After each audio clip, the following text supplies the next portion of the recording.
वक्फ amendment को लेकर हमने रेजोल्यूशन उठाया था और स्ट्रॉन्गेस्ट वर्ड्स में कंडेमनेशन की थी। हमें लगा कि इस असेंबली में 60 मुसलमान एमएलए हैं, वो इकट्ठे इस रेजोल्यूशन को सपोर्ट भी करेंगे और वक्फ अमेंडमेंट बिल को स्ट्रॉन्ग कंडेमनेशंस में एक रेजोल्यूशन पास करेंगे। बट अनफॉर्चुनेटली तवारीख में पहली बार हुआ है कि एक मुस्लिम मेजॉरिटी रीजन अपनी दरगाहों के लिए, अपनी मस्जिदों के लिए अपने ही एमएलए खड़े नहीं हुए।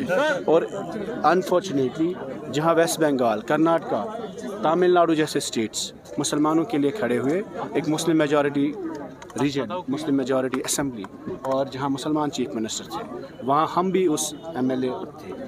ये असेंबली, ये ऐवान अपने लोगों के लिए, अपनी मस्जिदों के लिए, अपनी ज़ियारतों के लिए, अपनी मस्जिदों के लिए खड़ा नहीं हुआ। ये बहुत एक हम सभी लोगों की तरफ से एक बिट्रेयल है अपनी कौम के साथ। और मैं समझता हूँ उसमें हम लोग भी है, चाहे हम फेल हुए, नाकाम हुए, वजूहत जो भी है, तो लेकिन कसूरवार हम भी है। कल जब इन ज़ियारतों की वजह से, जहाँ मुफ्ती साहब की ज़ियारत हो, जहाँ दरगाह की ज़ियारत हो, या आज हमारे खानकाह मौला की बात होती है, या जामा मस्जिद की बात होती है, या शेखुल आलम की ज़ियारत है, हज़ारों साल से ये वहाँ पे खड़े हैं, तो इन इंस्टीट्यूशंस पे अगर कोई हमला है, दावा है, तो हमें ईमान से काम लेना चाहिए, खड़ा होना चाहिए था और अपनी बात रखनी चाहिए थी। हम किसी धर्म के ख़िलाफ़ नहीं, मज़हब के ख़िलाफ़ नहीं, हम किसी अपने कॉन्स्टिट्यूशन के ख़िलाफ़ नहीं, हम इंटरनेशनल नहीं हैं।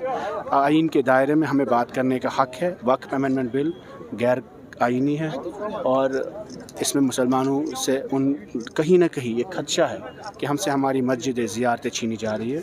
और अनफॉर्चुनेटली जम्मू कश्मीर की हुकूमत इस बड़े मुद्दे पे बीजेपी का साथ दे रही है। वहीद साहब, हमने देखा कल एक्स राज चीफ की बुक का एक पेज जो है वो काफ़ी सुर्खियों में रहा, जिसमें उन्होंने कहा कि फारूक अब्दुल्ला ने जो है प्राइवेटली एब्रोगेशन ऑफ आर्टिकल 370 और 35 को सपोर्ट किया। मगर हमने देखा कि जब मीडिया हाइप उसको मिली तो कहीं ना कहीं जो है उन्होंने अपना स्टेंजा चेंज किया। देखिए, हम ये सब समझ, जैसे महबूब जी ने कहा कि हमने यूनिटी की बात की, no two Kashmiris have a reason today to fight, लेकिन यूनिटी किस लिए है? कौम के